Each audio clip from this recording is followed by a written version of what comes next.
अस्सलाम वालेकुम स्टूडेंट्स, क्या हाल हैं आपके। उम्मीद करता हूँ खैरियत से होंगे।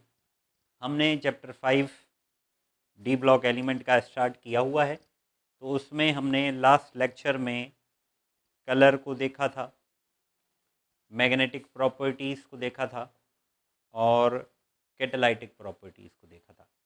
आज हम कुछ और कैरेक्टरिस्टिक्स देखेंगे ट्रांजिशन एलिमेंट्स के, जिनमें है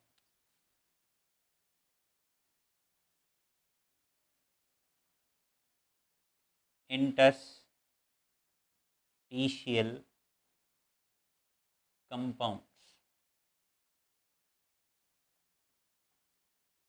अब इंटरस्टिशियल कंपाउंड्स में, इंटरस्टिशियल की टर्म हमने चैप्टर 2 में पढ़ी थी,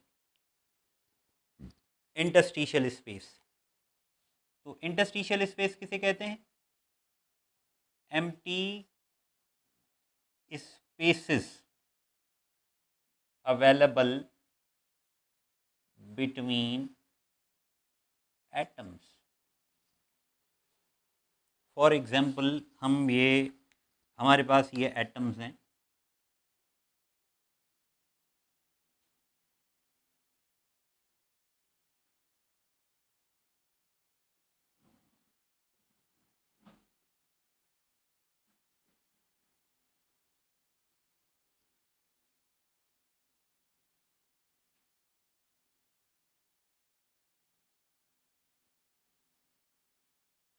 ठीक है, समझ लें कि ये एटम्स हैं ट्रांजिशन एलिमेंट के। अब इन ट्रांजिशन एलिमेंट के एटम्स के बीच में एक किस्म की खाली जगह आ जाती है, एम्प्टी स्पेस। इस एम्प्टी स्पेस का नाम है इंटरस्टिशियल स्पेस। ठीक है, अब जब एटम्स जिनकी साइज छोटी है, जो हैं हाइड्रोजन, बोरॉन, कार्बन, नाइट्रोजन वगैरह वगैरह, they can occupy these available sites। वो क्या कर सकते हैं? ये जो अवेलेबल साइट्स हैं ये ऑक्यूपाई कर सकते हैं। ठीक है, और ऑक्यूपाई करने के बाद जो कंपाउंड्स बनाएंगे, उन कंपाउंड्स को कहा जाएगा इंटरस्टिशियल कंपाउंड्स। ठीक है, तो जब ट्रांजिशन एलिमेंट्स के इन एम्प्टी स्पेसेस में, ये जो एम्प्टी स्पेसेस हैं, इन एम्प्टी स्पेसेस को क्या कहा जाएगा? Interstitial space. तो जब ये इंटरस्टिशियल स्पेसेस वाली साइट ऑक्यूपाई कर लेंगे जो छोटे एटम्स हैं, तो जो कंपाउंड्स कहलाएंगे वो क्या कहलाएंगे? Interstitial compounds. ठीक है, form compounds of indefinite structure. Indefinite structure होगी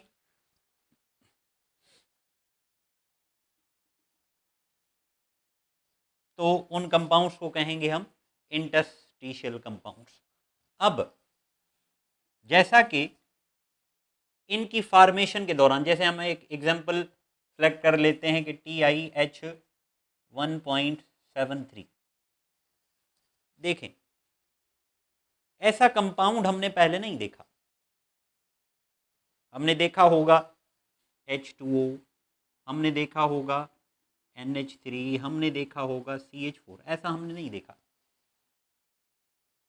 तो इस कंपाउंड में क्या हो रहा है कि वैलेंसी के रूल फॉलो नहीं हो रहे।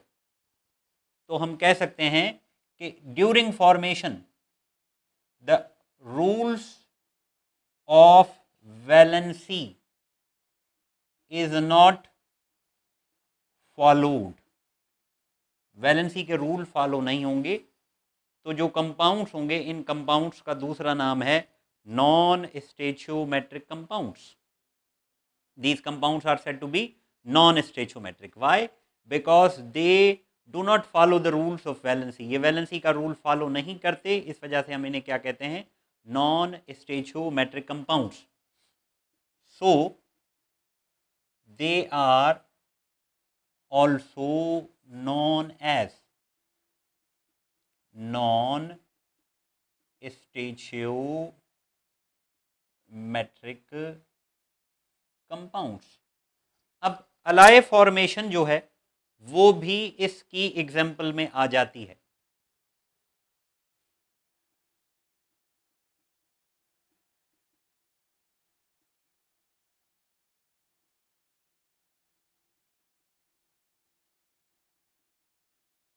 नॉन स्टेचियोमेट्रिक कंपाउंड्स या जिसे हम इंटरस्टिशियल कंपाउंड्स कहते हैं। For example brass. ठीक है, ब्रास किसका बना होता है? कॉपर का और जिंक का। ब्रोंज किसका बना होता है? Copper, zinc, tin. तो ये था इंटरस्टिशियल कंपाउंड्स या जिसे हम नॉन स्टेचियोमेट्रिक कंपाउंड्स भी कहते हैं। ट्रांजिशन एलिमेंट्स के एटम के बीच में एम्प्टी स्पेस अवेलेबल होता है। उस एम्प्टी स्पेस को क्या कहते हैं हम? Interstitial space. जो छोटे एटम्स हैं वो आसानी से इन साइड्स को ऑक्यूपाई कर देते हैं, जिसकी वजह से एक इनडेफिनिट स्ट्रक्चर और कंपोजिशन का कंपाउंड बन जाता है। उस कंपाउंड को हम क्या कहते हैं? Interstitial compound. जैसा कि ये वैलेंसी के रूल को फॉलो नहीं करता तो हम इसे कहते हैं नॉन स्टेचियोमेट्रिक कंपाउंड। और एक एग्जाम्पल में हमारे पास अलॉय भी आ जाता है, जैसे ब्रास, कॉपर और जिंक, ब्रोंज, कॉपर, जिंक और टिन। नेक्स्ट जो हमारे पास पॉइंट है वो है कॉम्प्लेक्स फॉर्मेशन।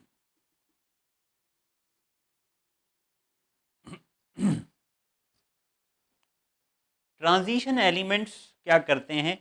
कॉम्प्लेक्सेस बनाते हैं। और इस कॉम्प्लेक्स बनाने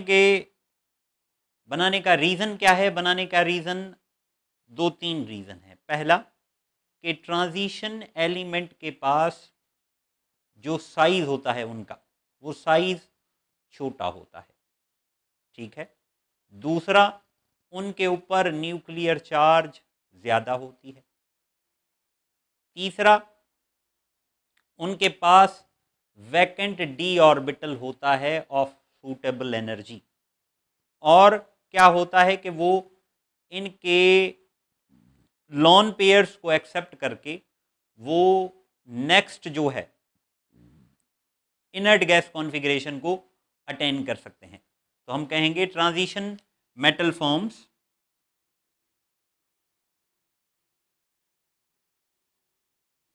कॉम्प्लेक्सेस। क्यों? Because of vacant D orbital of suitable energy. ठीक है। और क्या है? Small size. और क्या जी? High nuclear charge. और can attain the noble gas configuration. क्या कर सकते हैं? ये नोबल गैस कॉन्फ़िगरेशन को अचीव कर सकते हैं। यहां पर नोट कर लें इसको।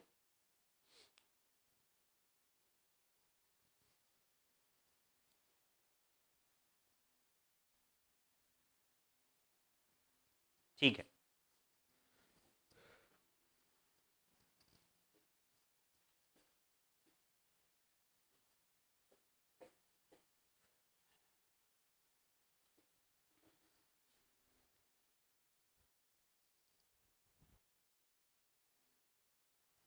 एग्जाम्पल हम कंसीडर करते हैं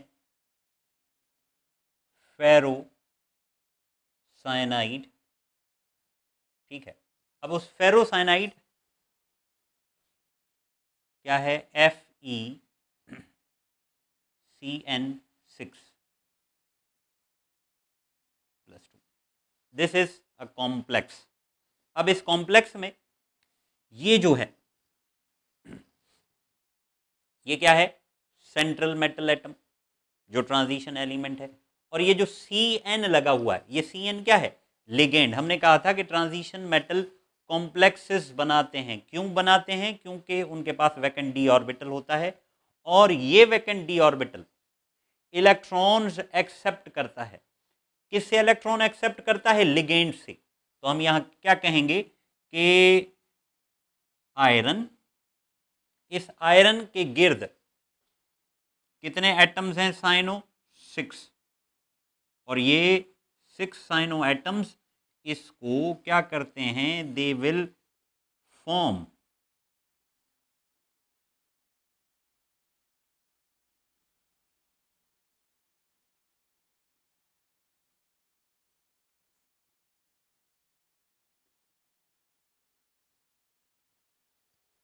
बल्कि +2 नहीं, +4।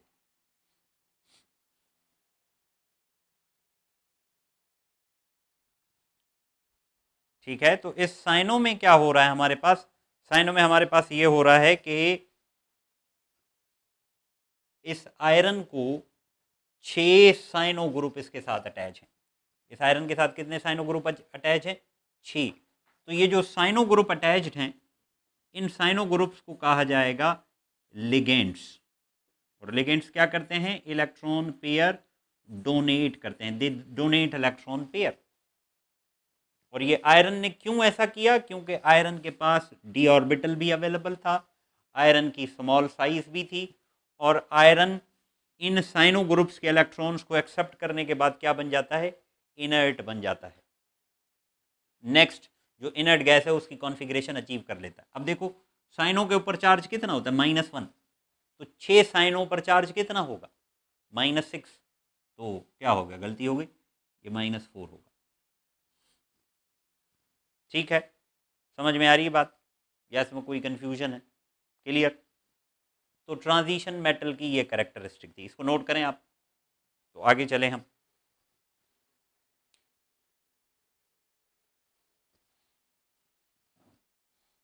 मिटाऊं इसको मैं?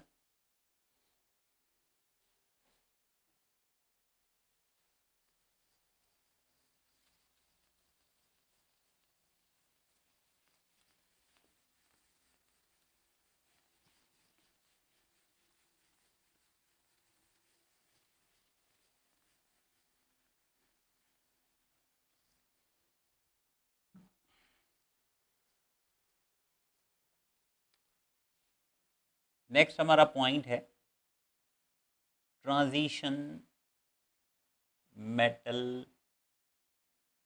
कॉम्प्लेक्सेस। ट्रांजिशन मेटल कॉम्प्लेक्सेस, अगर हमारे पास ट्रांजिशन एलिमेंट हो, ठीक है, और उस ट्रांजिशन एलिमेंट को, जैसे यहाँ पर हमने आयरन लिया, या हम फॉर एग्जांपल जिंक ले लेते हैं। अगर इस ट्रांजिशन एलिमेंट को इलेक्ट्रॉन डोनेट करने वाले स्पीशीज अवेलेबल हों, जो इसके साथ जाके कोऑर्डिनेट बॉन्ड बनाएं, तो नतीजे में जो स्ट्रक्चर बनेगी उस स्ट्रक्चर को हम कहेंगे ट्रांजिशन मेटल कॉम्प्लेक्स। क्या कहेंगे हम उसे? Transition metal complex. अब वो ट्रांजिशन मेटल कॉम्प्लेक्स आयन भी हो सकता है, वो ट्रांजिशन मेटल कॉम्प्लेक्स मॉलिक्यूल भी हो सकता है, कंपाउंड भी हो सकता है। तो अब इसमें कुछ बेसिक टर्म्स हैं हमारे पास, जैसे ये जो स्क्वायर ब्रैकेट है, इस स्क्वायर ब्रैकेट को तो हम क्या कहेंगे? कॉम्प्लेक्स, या हम इसे कहेंगे कोऑर्डिनेशन स्फीयर। ठीक है, और इस कोऑर्डिनेशन स्फीयर में जो यहां पर होगा ये कहलाएगा सेंट्रल मेटल एटम, ये समझ लें कि इनऑर्गेनिक के नॉमेनक्लेचर की प्रिपरेशन भी हो रही है यहाँ से, जो हमारा नेक्स्ट टॉपिक है। सेंट्रल मेटल एटम जो कौन होगा, जो होगा ट्रांजिशन एलिमेंट। उसके बाद ये जो हैं ये कहलाएंगे लिगेंड्स, ठीक। और लिगेंड के नीचे जो है ये क्या है, दीज आर कोऑर्डिनेशन नंबर। क्या है ये, कोऑर्डिनेशन नंबर। यहाँ पे अगर सवाल हो कि इन above example the coordination number of zinc is A में हो 2, B में हो 4, C में हो 5, D में हो none of these, यहाँ चार्ज होगा -2। तो क्या होगा भाई बताओ, देखो 30 सेकंड है आपके पास, give me the correct answer. Good. Coordination number किसे कहते हैं, जो लिगेंड्स अटैच्ड हों। तो कितने लिगेंड हैं इसके साथ अटैच, 4। तो आंसर क्या होगा, 4। ठीक है, समझ में आ रही बात। यहां से हम आगे पॉइंट पढ़ते हैं लिगेंड्स का, कि लिगेंड्स हैं क्या। लिगेंड्स आर द इलेक्ट्रॉन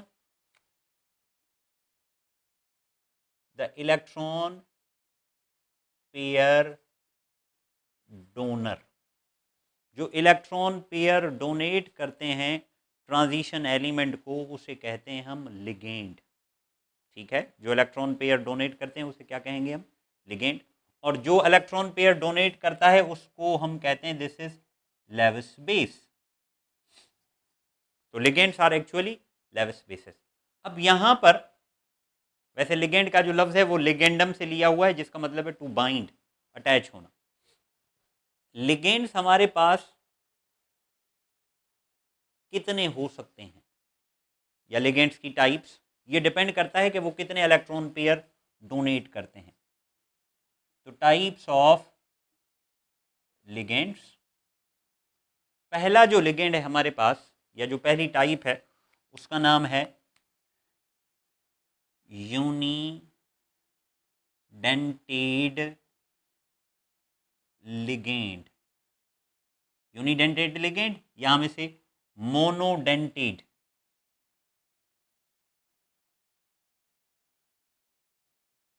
अब डेंट, ये वही है, डेंट माना दांत। ये लिगेंड क्या करता है, सेंट्रल मेटल के साथ जाके अटैच होता है। तो कितनी जगहों से अटैच होता है, 1 से 2 से, उस हिसाब से नाम बना हुआ है यूनिडेंटेड या मोनोडेंटेड। तो unidentate means that can donate 1 electron pair. जो एक इलेक्ट्रॉन पेयर डोनेट कर सके उसे क्या कहेंगे हम, यूनिडेंटेड लिगेंड। या that can make bond from its one side, एक जगह से बॉन्ड कर सकता है, जैसे H2O। और याद रखो लिगेंड न्यूट्रल भी हो सकता है, और लिगेंड में भी न्यूट्रल, लिगेंड में भी negatively charged, cyano OH hydroxo. ठीक है, तो दे आर मोनोडेंटेड या यूनिडेंटेड लिगेंड। नंबर 2 हमारे पास है बाइडेंटेड लिगेंड। अब बाइडेंटेड समझ गए आप, जो कितने डोनेट कर सके, जो 2 किस्म के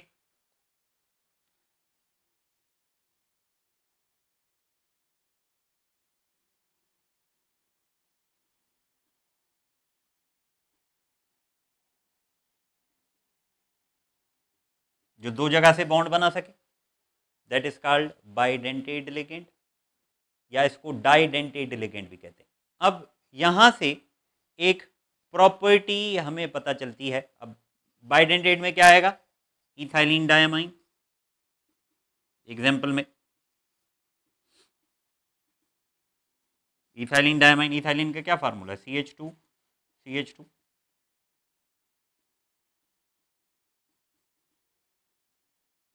अब देखो ये नाइट्रोजन के पास लॉन पेयर, तो ये यहाँ से भी बॉन्ड कर सकता है, ये यहाँ से भी बॉन्ड कर सकता है, तो ये क्या हो गया, बाइडेंटेड लिगेंड। और इथाइलिन डायमाइन को कैसे करके लिखते हैं हम, EN। ठीक है, समझ में आ रही बात। यहां से एक और पॉइंट पता चलता है कि ये बाइडेंटेड लिगेंड से आगे चल के ये पोलीडेंटेड में भी चेंज हो जाता है। पोली माना मेनी, तो पोलीडेंटेड की कैटेगरी में मोनो और दूसरे को बाइडेंटेड तो हम कहें, लेकिन ये पोलीडेंटेड की कैटेगरी में आता है। माना पोलीडेंटेड क्या, जो दो या दो से ज्यादा इलेक्ट्रॉन पेयर डोनेट कर सके, या वो जो दो या दो से ज्यादा जगहों से लिंक कर सके, बॉन्ड कर सके, हम उसे क्या कहेंगे, बाइडेंटेड नहीं, पोलीडेंटेड लिगेंड। इथाइलिन डायमाइन आ गया, या हमारे पास आ गया ऑक्सलेट। ऑक्सलेट क्या है, C2O4 2-। नोट करो इसको, तो आगे चलें हम।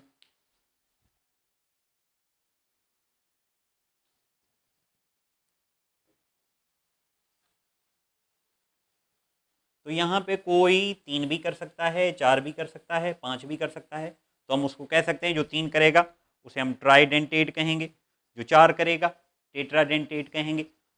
यहाँ पे एक सवाल आया हुआ है प्रीवियस पेपर में,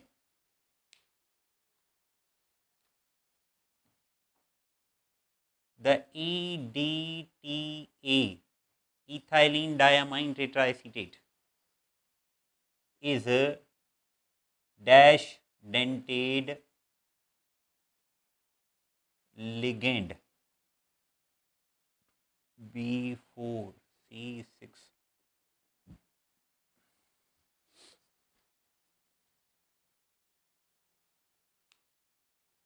देखें 30 सेकंड है आपके पास इसका जवाब।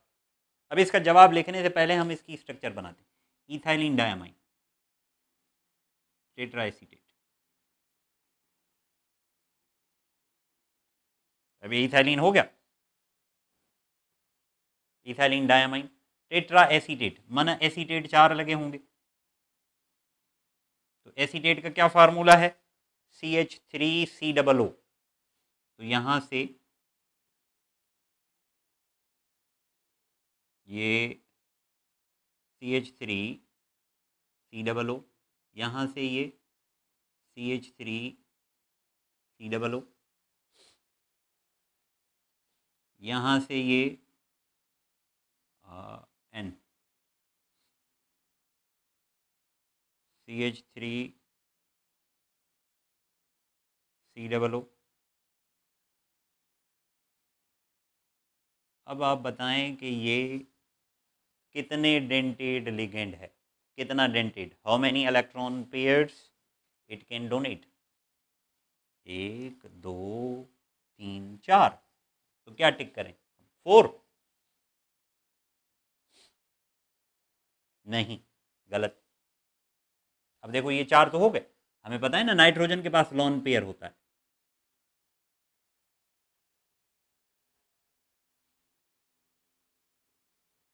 तो बताएं कितने, किस कैटेगरी में ये आ गया, कितने इलेक्ट्रॉन ये डोनेट कर सकता है, वेरी गुड, 6। तो EDTA इथाइलिन डायमाइन टेट्राएसीटेट ये किस कैटेगरी में आता है, हेक्साडेंटेड लिगेंड की कैटेगरी में, it falls under the category of hexadentate ligand. अब यहां मैं बता रहा था कि पोलीडेंटेड लिगेंड, पोलीडेंटेड लिगेंड किसे कहते हैं, which can donate 2 or more electron pairs, जो 2 या 2 से ज्यादा इलेक्ट्रॉन पेयर डोनेट कर सके, हम उसे क्या कहेंगे, हम उसे कहेंगे पोलीडेंटेड लिगेंड। अगर ये पोलीडेंटेड लिगेंड एक ही एटम के साथ जाके बॉन्ड बनाता है,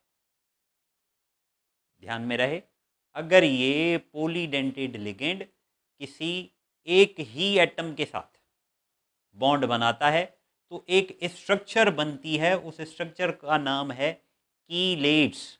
कीलेट्स भी पढ़ेंगे हम इसे, चीलेट्स भी पढ़ेंगे। क्या पढ़ेंगे? कीलेट्स भी और चीलेट्स भी। और ये जो कीलेट्स या चीलेट्स है, ये जो वर्ड है ये लिया हुआ है लैटिन वर्ड से, जिसका मतलब है क्रैब्स क्लॉ। क्रैब समझते हो, केकड़ा, उसका जो यूं पंजा होता है, it look like कीलेट्स।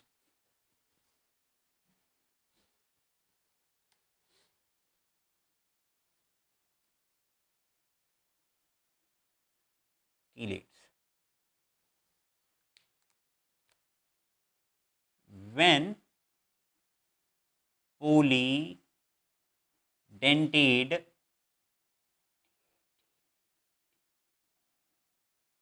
ligand make bond with the same atom। Polydentate ligand जब क्या करे, बॉन्ड बनाए एक ही एटम के साथ अपनी डिफरेंट साइड्स से, तो जो स्ट्रक्चर होगी उस स्ट्रक्चर का नाम क्या होगा? कीलेट्स। जैसे एग्जांपल में जब Cu कॉपर रिएक्ट करता है, रिएक्ट्स विद En। En किसे कहते हैं? Ethylene diamine. अब इथाइलिन डायमाइन का क्या फार्मूला है?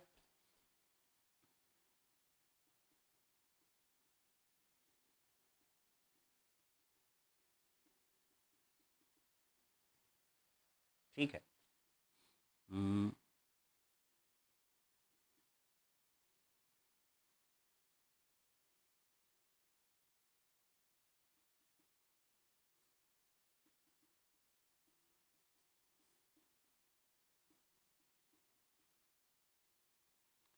अब देखो ये इथाइलिन डायमाइन है, हाँ जी इथाइलिन डायमाइन है। ये लोन पेयर इसके पास, ये लोन पेयर इसके पास, ये लोन पेयर इसके पास।